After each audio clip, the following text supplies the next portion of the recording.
Está aberta mais uma rodada da Confraria do Brito.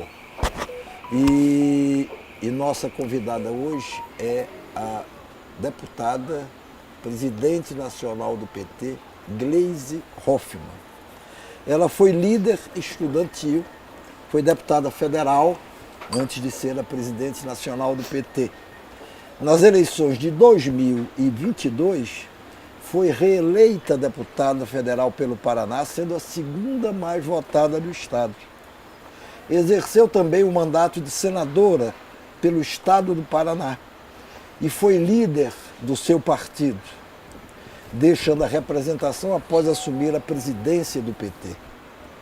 Foi diretora, antes disso, da de Itaipu Nacional e ministra-chefe da Casa Civil da Presidência da República no governo Dilma Rousseff, entre 2011 e 2014.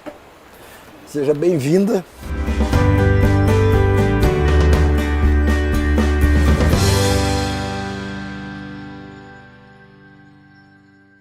Como é que a senhora prefere que a gente a trate? Presidente ou presidenta?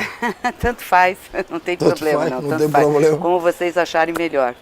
A senhora está feliz com a indicação do economista Márcio Pottmann para presidente do IBGE? Ô Noblat, estou muito feliz. Primeiro dizer que é um prazer estar aqui com vocês, estar aqui na Confraria do Brito, né, para a gente poder conversar um pouco. E estou muito feliz sim, porque o Márcio Pottmann é um grande profissional, um economista social, uma pessoa que tem relevantes serviços prestados não só à universidade, mas também aos movimentos sociais, ao nosso partido, à Fundação Perseu Abramo, ao Instituto Lula. Tem muita capacidade, eu acho que vai fazer um grande trabalho à frente do IBGE.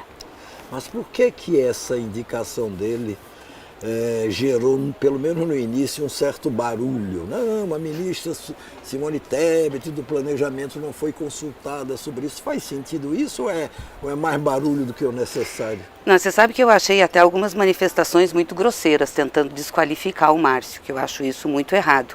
Você pode ter divergência de opiniões, inclusive divisão até sobre a economia, que não é uma ciência exata.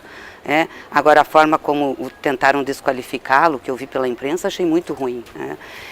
E acho que essa questão das indicações, claro, é um espaço de governo, sempre gera controvérsia, sempre gera disputas, e como o Ministério é comandado pelo MDB, né, a Simone, obviamente isso pode ter causado ruídos ali na base do Ministério. Mas tem uma coisa que o presidente deixou muito claro quando compôs o Ministério, que não teria nenhum Ministério de porteira fechada, que a composição do governo se daria de forma ampla, né, para que a gente tivesse a participação de representantes de vários partidos ou de setores da sociedade em todos os ministérios. Mas, de fato, a Simone não foi consultada? Eu não sei como se deu isso dentro do governo, né? Não tô vivendo o governo cotidianamente. Nós gostamos muito da indicação do Márcio, assim que soubemos que o nome dele estava à disposição, nós apoiamos. Uhum. Gleisi, vale a pena. Tudo bom? Guga Noblat. Tudo bem, Guga? De substituto, tá? Hoje eu estou de substituto. Interino. Interino. Puro nepotismo, mas é um prazer fazer parte aqui da confraria. Mas, Gleisi, vale a pena comprar essa briga com parte da opinião pública, que está batendo muito nessa escolha e com parte do mercado, e disseram até que o Haddad estaria contra, é verdade? Gente, aí é muito fofoca, né? Eu acho que tem muita fofoca nisso. E nem sei se é uma parte expressiva da opinião pública, né? Tem pessoas que divergem da posição do Márcio na economia e que manifestaram sua posição. Então, para mim é legítimo isso. Eu só acho que não pode desqualificar as pessoas. Isso eu acho que não pode. Você pode externar as divergências. Agora, desqualificar um profissional como o Márcio, um professor que tem nome, enfim, isso aí eu acho inadmissível. Mas teve divergência no PT? Não, no PT nenhuma. Nada de divergência. Não vi nenhuma manifestação. Muito pelo contrário, todas as manifestações que eu vi de petistas foram favoráveis. Nós fizemos uma entrevista, foi uma das primeiras, se não a primeira, né, com o Rui Falcão, aqui nesse bate-papo nosso, aqui na confraria, né? E no decorrer da conversa ele falou que o governo Lula era um governo em disputa e que obviamente o PT fazia parte dessa disputa. A ideia é um pouco de que era um governo em construção em que havia contradições entre os aliados e que a posição do partido era de disputar espaço. Esse episódio tem a ver com isso? Ou é essa visão do Rui Falcão é só dele ou é uma política do partido? Não, talvez o Rui estivesse falando mais no sentido da política em si, não da ocupação dos espaços, né? Não, o governo do presidente Lula foi eleito por uma grande frente, mas o núcleo dessa frente era um núcleo formado por partidos do nosso campo político, que é um campo de esquerda e de centro-esquerda. E o presidente nunca escondeu isso na campanha, muito pelo contrário, ele foi muito franco ao dizer para o Brasil o que ele faria, seja na política econômica, seja na política social. E eu acho que vem fazendo isso. É óbvio que para governar, infelizmente, nós não elegemos uma bancada grande. Elegemos, no máximo, 140 deputados ali, que a gente tem um núcleo que vota com o governo, que se refere a esses partidos. É preciso compor com o Congresso, senão você não aprova. E quando você compõe, você traz os diferentes. E os diferentes trazem as suas ideias, claro, o que é legítimo, o que é normal. E põem essas ideias e querem colocar essas ideias em práticas. Então, acho que quando o Rui se refere a um governo em disputa, está falando um pouquinho sobre isso, sobre a linha de governo, direção, sobre programas, né? E a questão dos espaços é consequência disso. É óbvio que o PT adoraria ter o governo inteiro, não vou negar isso, seria ótimo, né?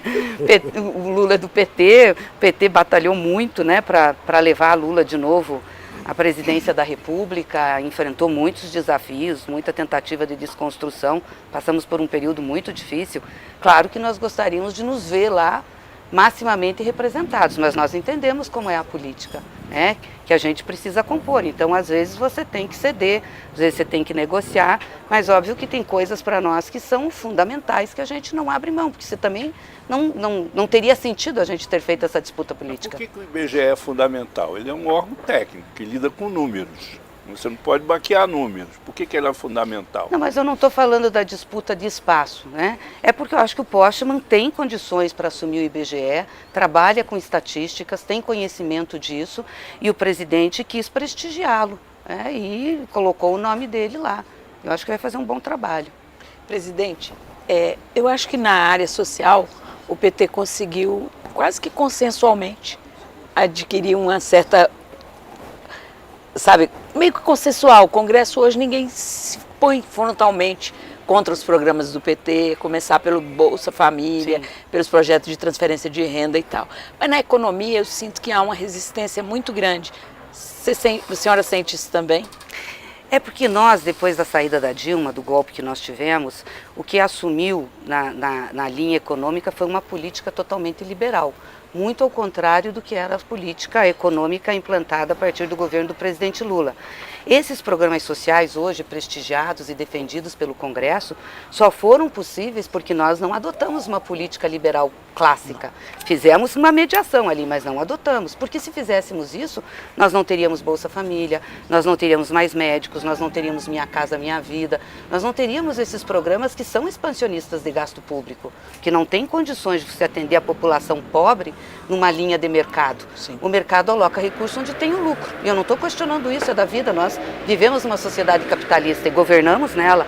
Agora, para você fazer um pouco de política social, você precisa do Estado. Isso é assim, foi assim na Europa do pós-guerra, na construção, foi assim nos Estados Unidos com Keynes. Então não tem outro jeito. Foi a política que nós adotamos. Então só foi possível porque a gente teve um enfrentamento. Com a saída da Dilma, com a retirada dela, nós tivemos a Ponte para o Futuro, do MDB, que era uma política totalmente liberal, né, que o Bolsonaro assumiu para si. Mas foi essa ponte para o futuro que fez a desconstrução do Estado brasileiro, que colocou a Eletrobras para ser privatizada, que fez a reforma da Previdência, que já fez a reforma trabalhista, ou seja, mexeu na estrutura do Estado, diminuiu os benefícios sociais, inclusive o Bolsa Família, depois Bolsonaro voltou, mais por uma questão eleitoreira, mas voltou. Então, assim, para fazer essa política social hoje, que é aplaudida e que quase vira um consenso no Congresso, e os deputados acham que é importante, foi preciso confrontar com essa política liberal, né? E é óbvio que tem uma disputa hoje na economia entre uma política liberal e uma política mais desenvolvimentista. Nós sempre aprovamos, sempre adotamos e apoiamos uma política mais desenvolvimentista. Até porque eu acho que a política liberal vem sofrendo uma grande crise mundial. Não consegue dar mais resposta. Nos países onde ela dá a linha, estão passando por situações muito difíceis do ponto de vista social. E a população se rebelando. Isso é uma das coisas que levou a extrema-direita a crescer também. É o chamado establishment. Sim. Deputada, a propósito da extrema-direita, eu tenho curiosidade de saber se o PT tem uma política de atração desses brasileiros desgarrados, chamados bolsonaristas, tudo num balaio só, que não é. Uhum. Qual o tipo de atração política que o PT tem para essa turma? Bom, primeiro que para a extrema-direita, Sim. que se diz extrema-direita, nós não vamos nem gastar o tempo, eles estão lá ideologicamente posicionados.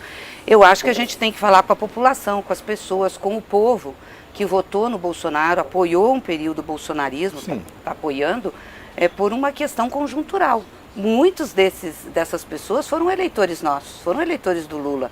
Eu lembro quando o Lula se elegeu em 2002, nós tivemos, por exemplo, uma participação grande do eleitorado evangélico com o presidente Lula, de uma base mais de classe média, baixa, com o presidente Lula. E isso acabou migrando para o bolsonarismo, com uma política mais ofensiva em cima de valores e muitas vezes com uma falta de resposta do Estado brasileiro também, ou da burocracia, enfim, do Estado brasileiro, que não conseguia avançar para além das políticas públicas mais gerais. Mas há uma política de partido institucional de resgate dessas almas, desses brasileiros, desses eleitores brasileiros, significaram quase 50% dos votos. Não, com certeza, nós queremos conversar com esses eleitores. Mas não há uma política ainda estabelecida? Não, eu acho que essa política ela vai se estabelecendo a partir do momento em que o governo do presidente Lula vai dando respostas ao que a população precisa. A questão da geração do emprego, da renda, de melhoria das condições de vida. Isso tudo também vai convencendo as pessoas, de que aquilo que pintavam sobre nós ou diziam sobre nós não era verdade. Vou te dar um exemplo. Nós enfrentamos muita fake news durante a campanha. E uma dessas fake news era que nós, presidente Lula, o PT, fechariam as igrejas evangélicas, queimariam bíblias, perseguiriam pastores. Bom, lá se vão mais de 6 meses de governo, nenhuma igreja evangélica foi fechada, nenhuma bíblia foi queimada, nenhum pastor perseguido. Então, lidar com os fatos que são a verdade também para nós é importante. E isso tem sido algo que a gente tem falado, principalmente nas redes sociais do partido, diariamente, chamando a atenção o que era fake news e o que está acontecendo agora. A questão da violência tem a ver com a liberação de armas, dos clubes de tiro, dos CACs, os registros de atiradores. O que é o feminicídio que aconteceu, que nós estamos vendo que explodiu? Tem a ver com isso. A maior parte das mulheres foram vítimas de arma de fogo, de gente que é cadastrada em CACs, que vai em clube de tiro, essa violência nas escolas. Então você vai mostrando para as pessoas a realidade para que elas possam dizer, bom, não era bem assim, porque é difícil você se contrapor à mentira.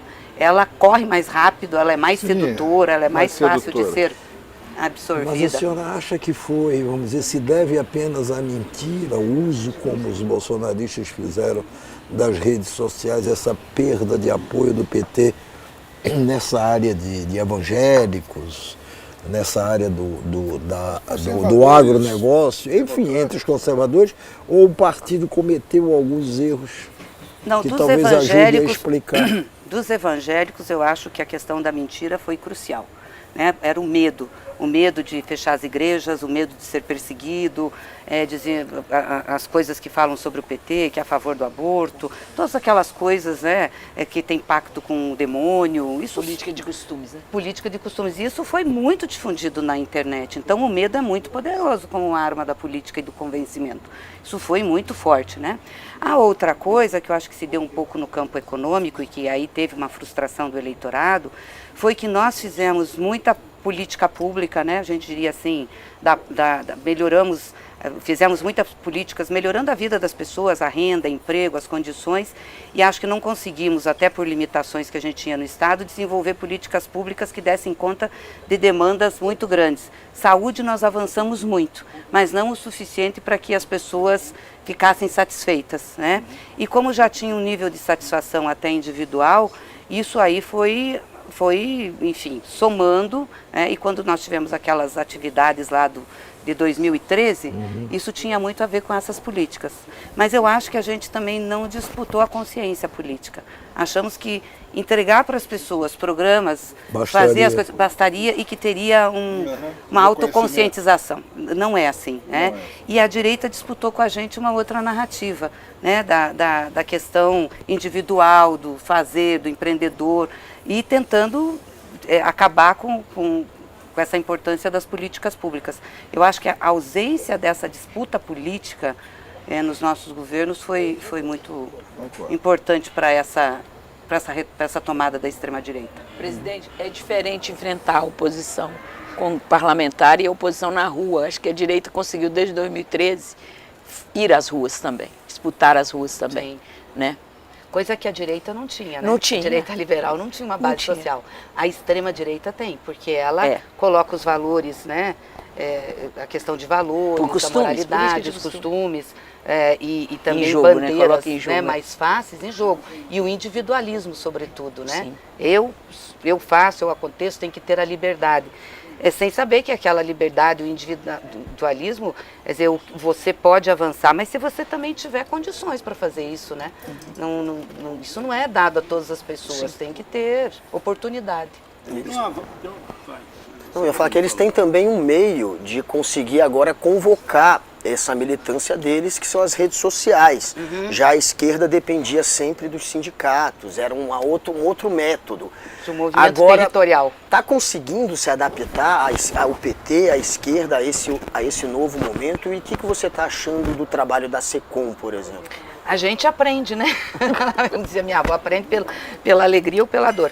Então, mas eu acho que a gente aprendeu muito. Se nós pegarmos o que foi a campanha de 22 agora com o que foi a campanha de 18, eu diria que a gente deu um salto significativo. Tá bem? Não. Nós precisamos ainda muito mais, porque, claro, a gente vem de uma outra cultura de fazer disputa política. É a cultura territorial, é com os sindicatos, com os movimentos sociais, é na rua, né? E as redes sociais inverteram muito isso, mudaram muito. É outra realidade hoje que a gente tem.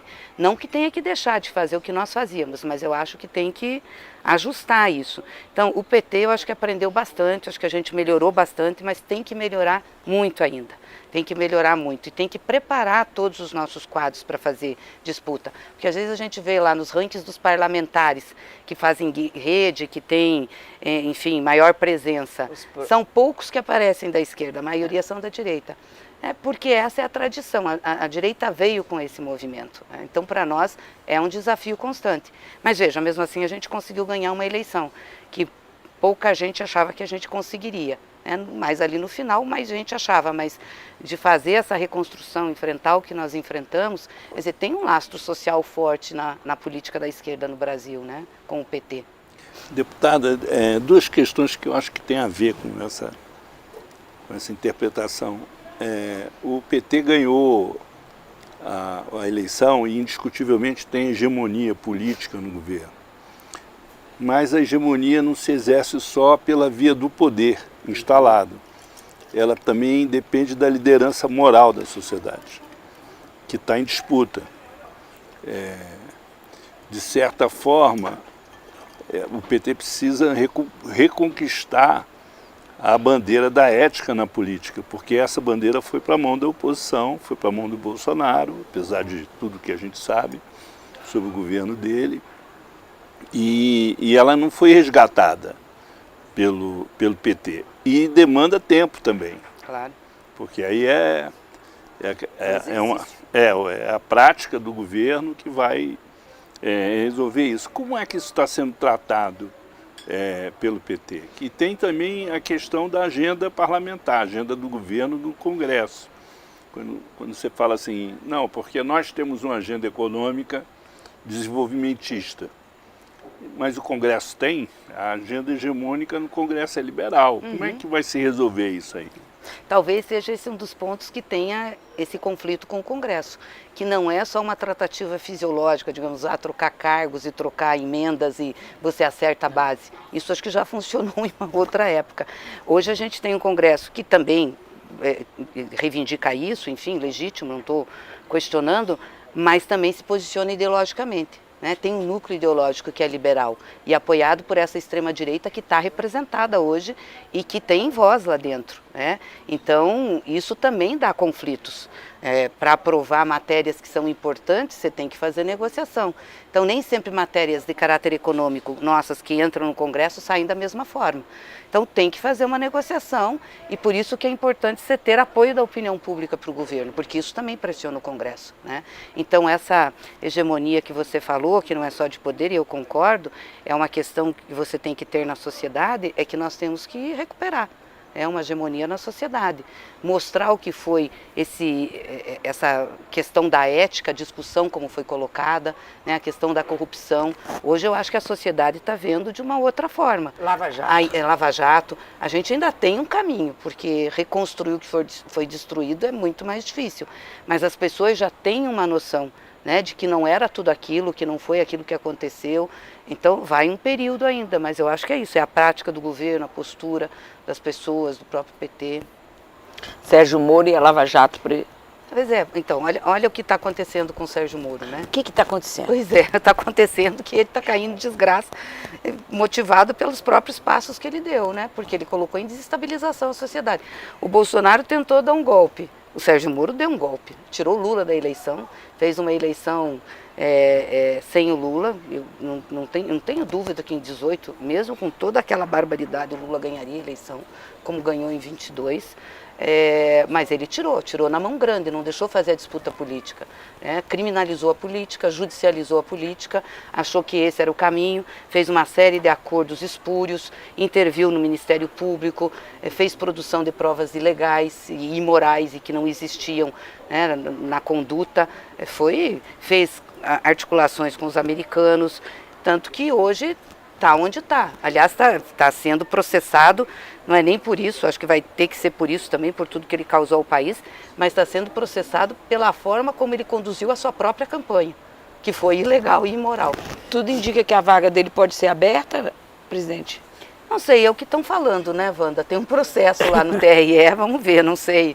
Se for como Dallagnol, é bem possível. O caso do Sérgio Moro é talvez o mais complicado de todos, desses recentes, porque ele é processado, ou pelo menos existem ações contra ele do PT e existe do PL, do Bolsonaro. Também. Então como é que ele vai sobreviver a uma coisa dessa? Mas o que eu quero saber é o seguinte, se ele não sobreviver, se o mandato dele for cassado, como é possível que seja, a senhora vai se candidatar a senadora pelo Paraná, porque se abre uma vaga. Claro, abre uma vaga.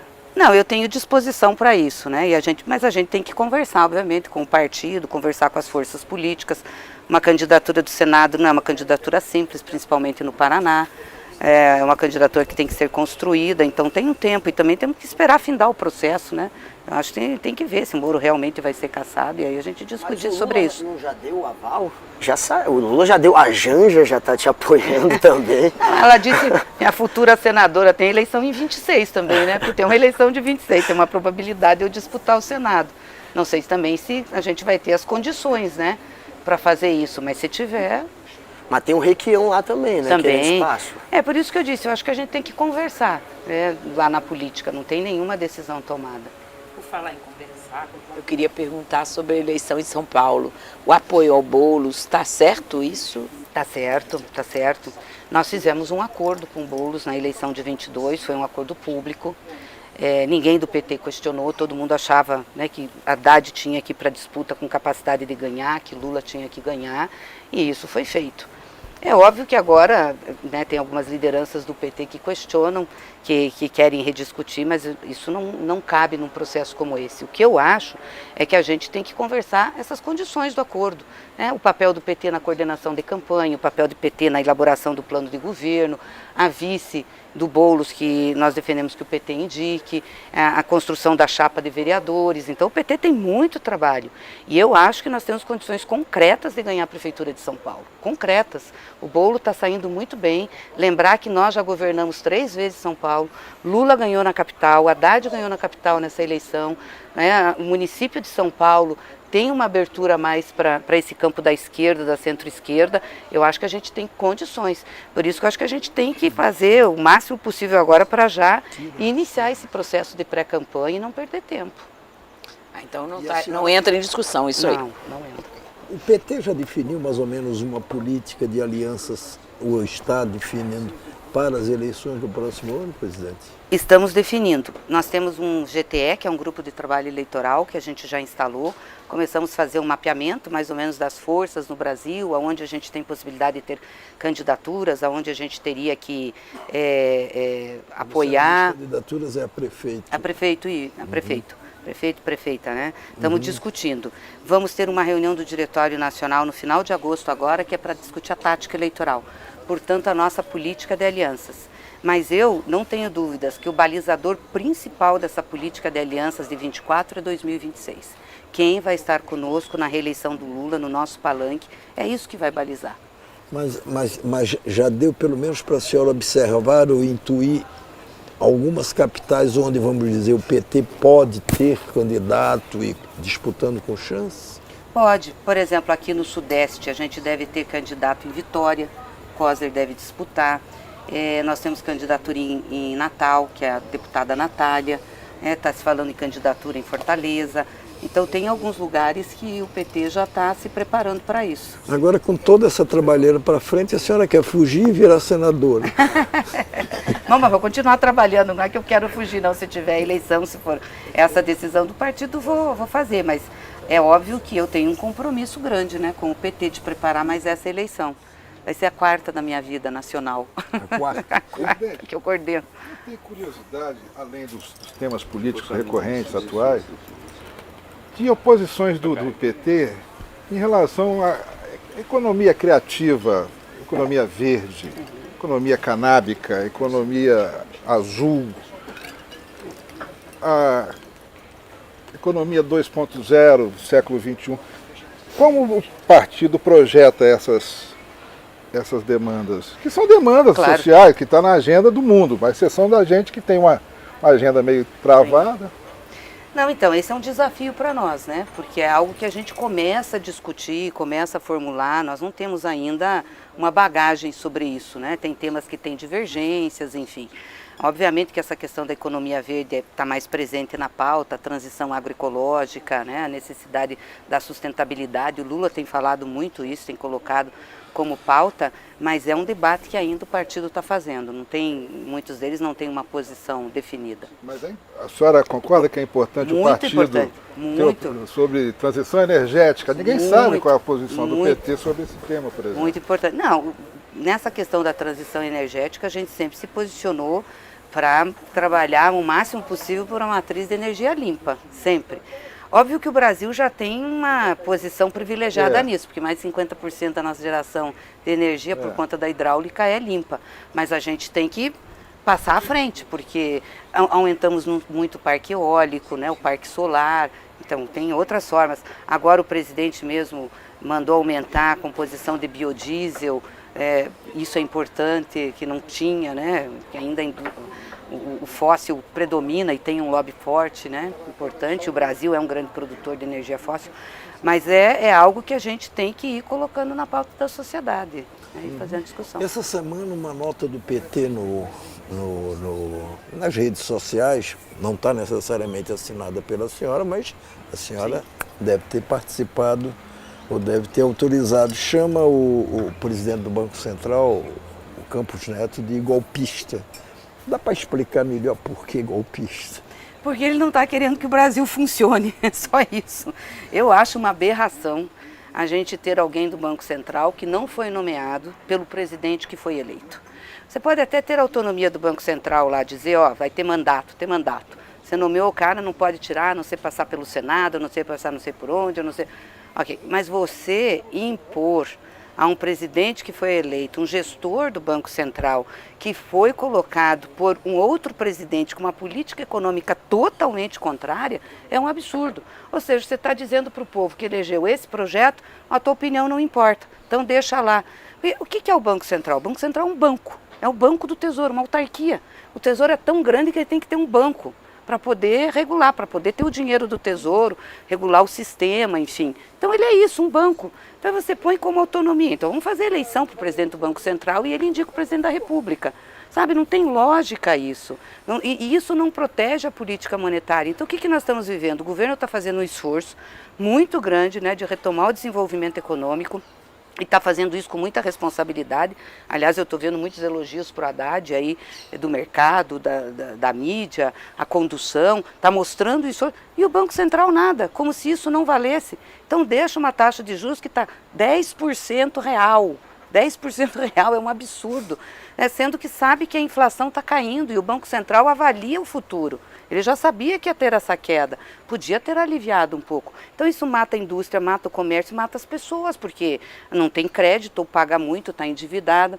Agora eu espero que esse programa Desenrola possa ajudar, mas eu de fato acho uma aberração, né? E ele está fazendo política, essa é a verdade, porque se tivesse realmente preocupado com o país e preocupado com a responsabilidade do governo, não estava agindo assim. Qual é a sugestão da senhora diante dessa realidade? Ele não está servindo ao Brasil?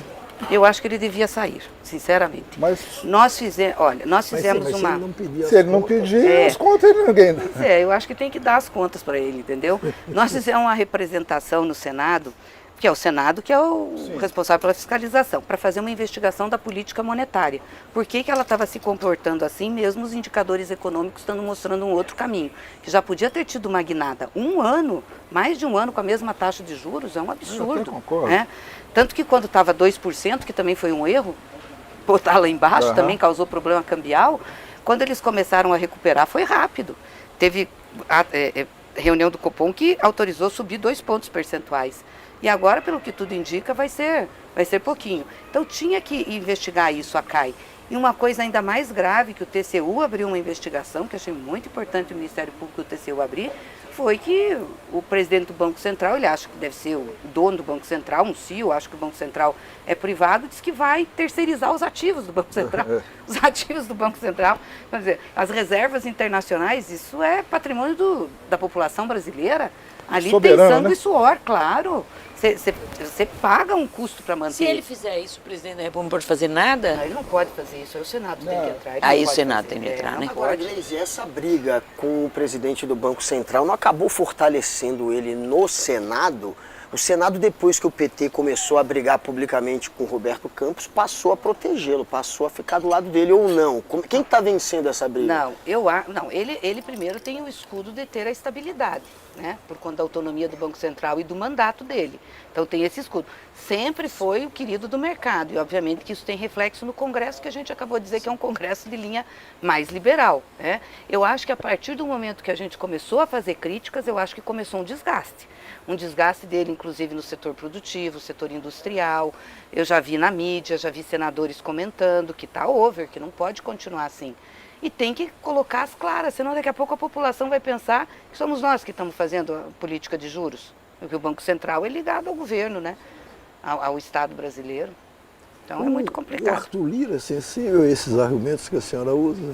Por enquanto não muito, mas eu espero que seja, porque eu acho que nós vamos ter grandes desgastes. Mesmo ele sendo adepto de uma política liberal, e ele já disse que vai defender as reformas, já vi ele dizendo isso, agora quer reforma administrativa. Não precisamos de reforma administrativa agora, precisamos reestruturar o Estado, que eles acabaram com o Estado brasileiro, as estruturas do Estado. Mesmo fazendo isso, ele vai sentir na pele o que vai ser a economia do Brasil. Porque assim, agora a gente está bem, né? Eu acho que esse ano a gente tem um crescimento melhor do que se projetava, mas é um crescimento baseado na agricultura, portanto muito concentrado, o consumo das famílias tem caído, né? Vamos ter que recuperar isso. Isso vai dando sinais, né? Vai dando sinais. Daqui a pouco a população está... A economia é meio obsoleta, né? É. Meio pé de fábrica, né? A senhora acha que ele tem sido um bom aliado ou ainda não? Não, ele é o presidente da Câmara, luta por uma pauta que ele acredita. E ele é aliado em certas matérias e tensiona em outras, né? Tem que entender o seguinte, não é ele que tem que conduzir o bloco de alianças. Obviamente que ele tem que ter responsabilidade com o governo, né? Não fazer absurdos para desestabilizar o Brasil, mas ele vai tentar defender ali o bloco que pensa como ele. Agora, o PP está querendo entrar no governo. Eu espero que entre e que seja um casamento. Pois é. Fechado, não aberto. Sobre isso, a gente vê muito, por exemplo, até partidos que já estão dentro do governo, como União Brasil, por exemplo, que se diz, não, estou aqui participando, tenho 3 ministérios, mas somos independentes. Vocês vão se contentar com essa história? Eu não, o governo eu não sei, mas eu já falei sobre isso. De que história é essa de independente, entra no governo e é independente? Não tem essa. Eu acho que a entrada do União Brasil foi meio atabalhoada ali, né? Não foi bem ajustada. O problema é que a União Brasil é um partido que tem muita gente que pensa também diferente, né? Eu não sei ali como é que faz para...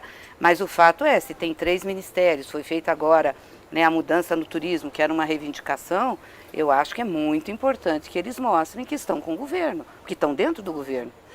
Então não basta dizer apenas estamos no governo, mas somos independentes. Não, tendo no governo tem que ter voto no Congresso. Agora me diga uma coisa, a gente está, salvo engano, às vésperas ou muito próximo de uma reforma ministerial que pode ser pequena, pode ser grande, aí é o presidente que vai decidir.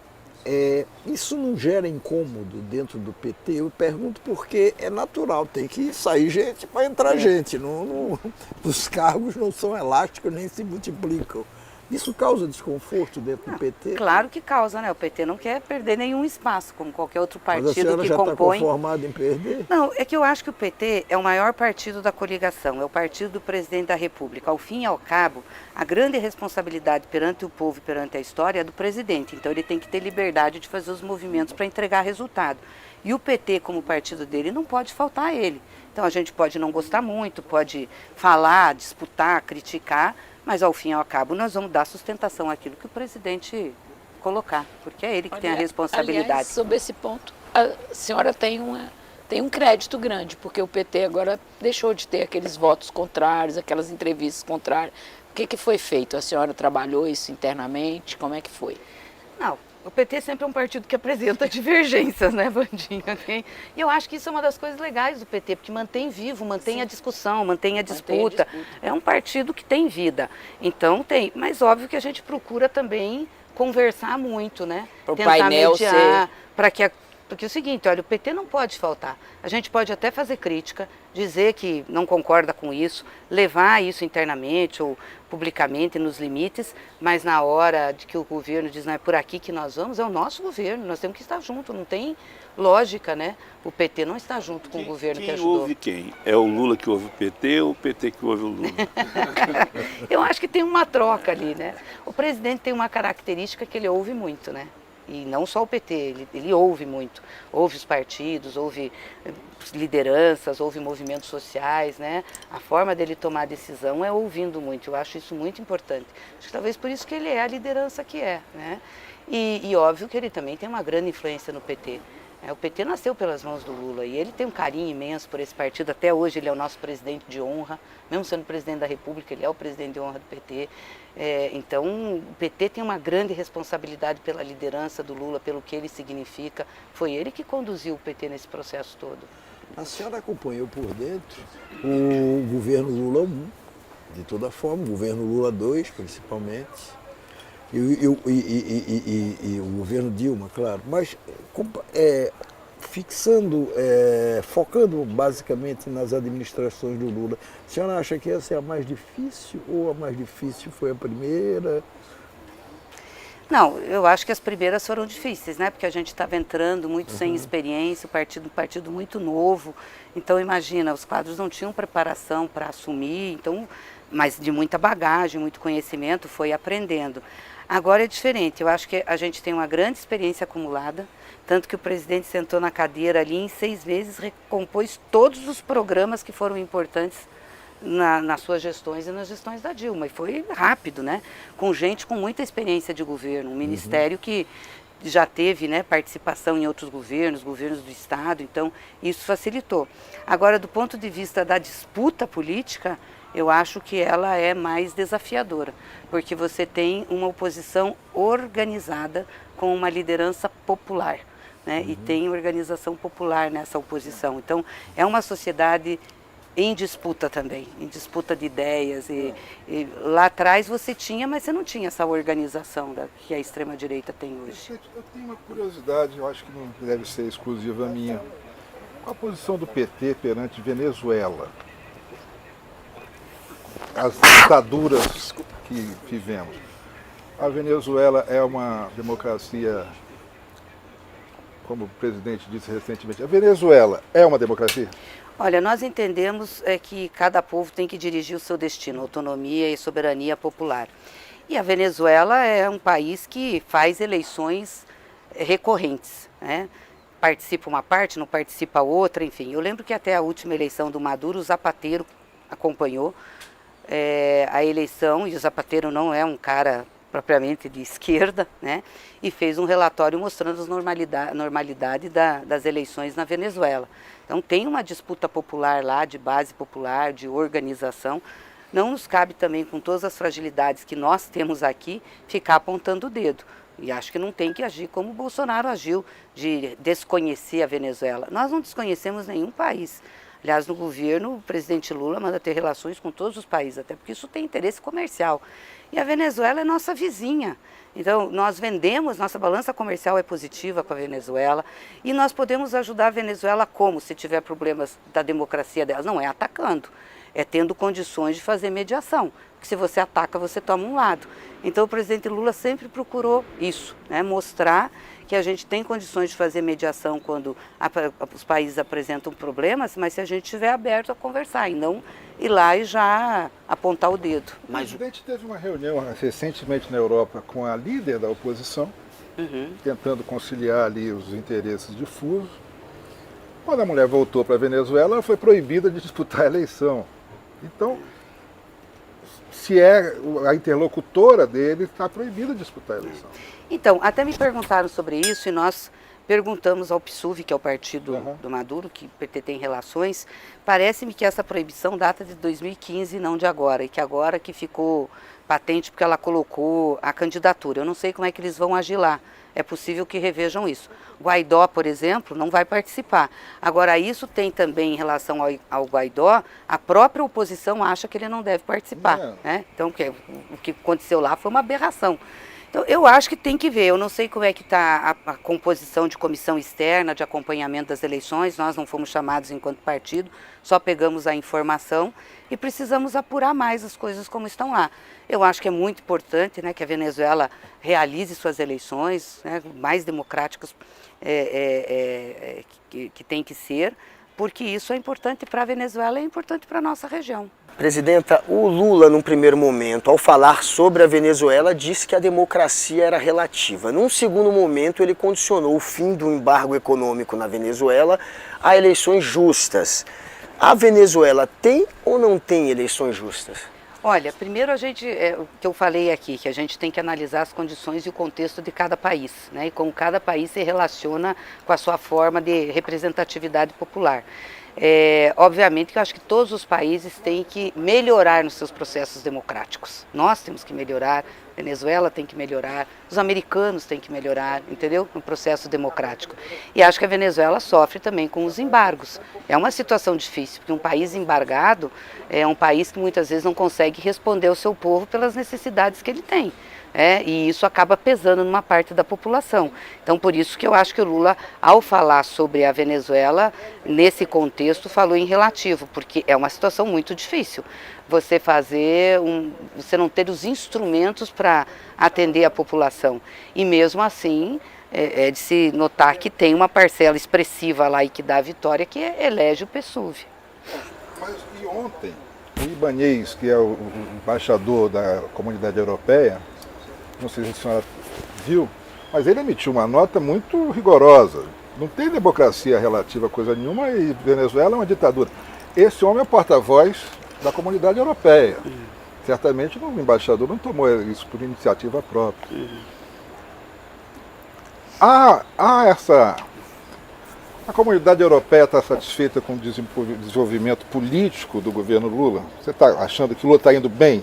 Do ponto de vista internacional? Eu acho que está indo muito bem, muito bem. Não, é só ver o que nós tínhamos, o que era o Bolsonaro, pária, enfim, das relações internacionais, ninguém chamava para nada, não se relacionava, não abria mercado. O Lula, muito pelo contrário, né? Eu até brinco porque o Papa cumpre uma função de estadista no plano internacional, né? Tem voz, eu digo, agora está em companhia, porque o Lula consegue também falar um pouco por essa comunidade internacional, é recebido bem em todos os países. É óbvio que nem todo mundo concorda exatamente com tudo que ele fala, mas ele tem muita respeitabilidade, muito prestígio, não tenho dúvidas disso. Se tudo der certo, a senhora acha, e o governo chegar bem ao final, a senhora acha que o Lula será candidato à reeleição? Bom, é o meu candidato, eu acho que ele tem que ser candidato à reeleição. Acho que nós precisamos de mais um mandato do Lula para consolidar esse processo, né? Pela experiência que ele tem, pela liderança que ele tem, enfim, eu acho que é muito importante. Gleice, você tem dito que ele precisa de mais um mandato. Agora, se ele não quiser mais, quem é o ministro ou quem é o sucessor natural do Lula neste momento seria mais quem? Um Flávio Dino, talvez, o Haddad ou algum outro nós não nome? temos uma discussão. Não abrimos sobre isso, não. Não, nem pensam sobre Não. isso.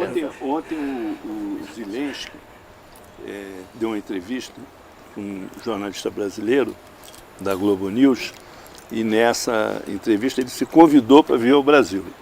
Disse que, é só o Lula chamar que eu vou, se ele puder reunir outros lideranças da América Latina, melhor ainda. Você acha que o Lula deve convidar os Zelensky? Não sei, eles já tentaram um encontro numa outra saída internacional do presidente, não deu certo a agenda. O Lula não tem problema de falar com ninguém. E quando ele coloca a posição dele sobre a paz, né, entre Rússia e a Ucrânia, inclusive não colocando uma posição para a Ucrânia, eu acho que ele se coloca como condição de ser um mediador, porque se você quer a paz, mas você já se coloca de um lado, então você não vai conseguir mediar, porque o outro lado não vai te escutar. Então acho que o esforço que o presidente está fazendo é nesse sentido, ter alguém que diga assim, vamos sentar, para que a gente vai continuar esse conflito?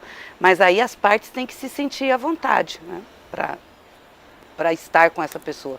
Com essa liderança. Convidar ou não deve convidar? Não, eu não sei como é que ele está pensando em fazer isso. Se convida um, se convida o outro, se convida os dois. Não, eu estou perguntando a sua opinião, não a do A minha Lula. opinião, se deve convidar, eu não vejo problema nenhum dele chamar para conversar. Eu acho que todos os esforços que a gente fizer para ter a paz são importantes. Presidente, eu queria que a senhora falasse um pouco sobre o caso Marielle. Está acompanhando?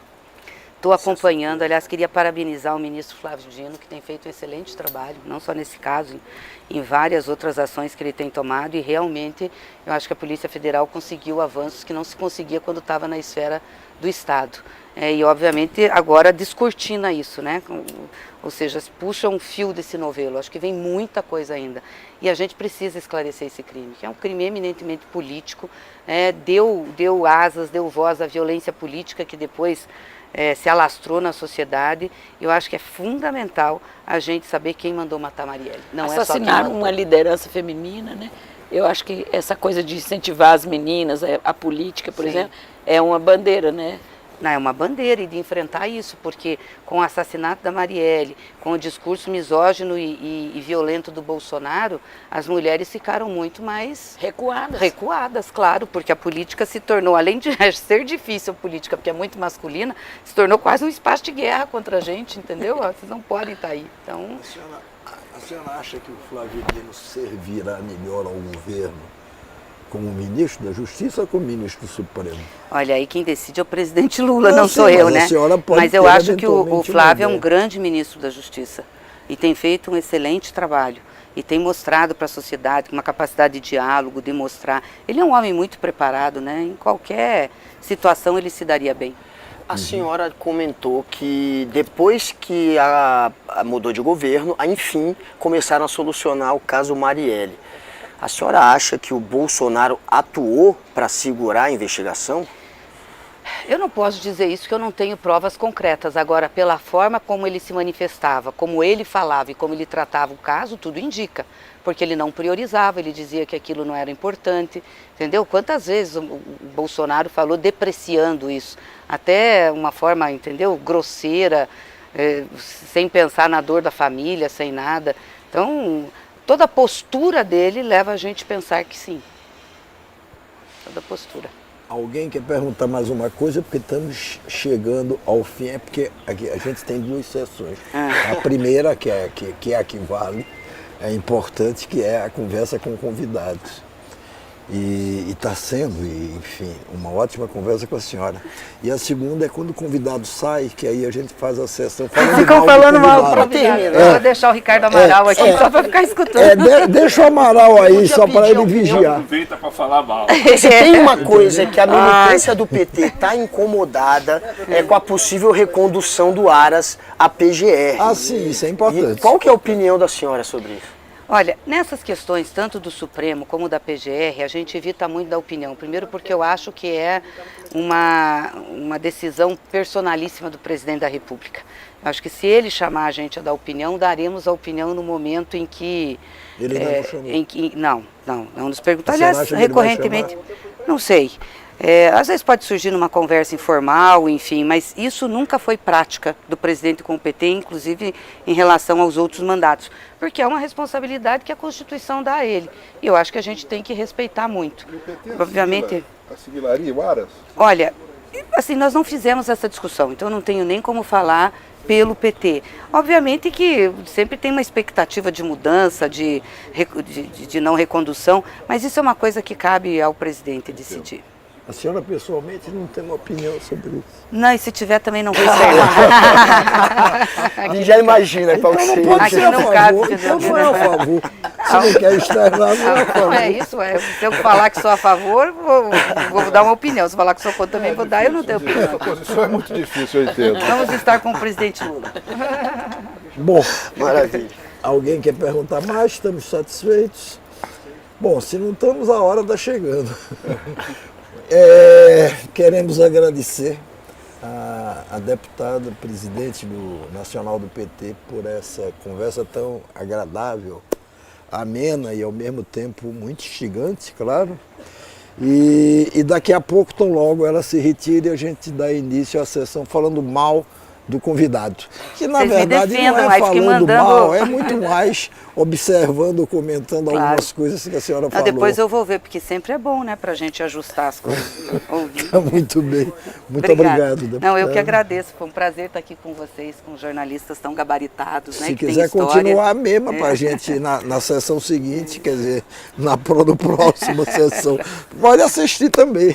Não, depois eu vou assistir, que eu tenho um outro compromisso, senão eu ficava aqui. Mas agradecer, foi muito legal participar aqui desse bate-papo. obrigado. Muito obrigada. Volto sempre. Obrigada. Obrigado. Uma alegria te ver. Ela não quer sair mesmo. Não, eu-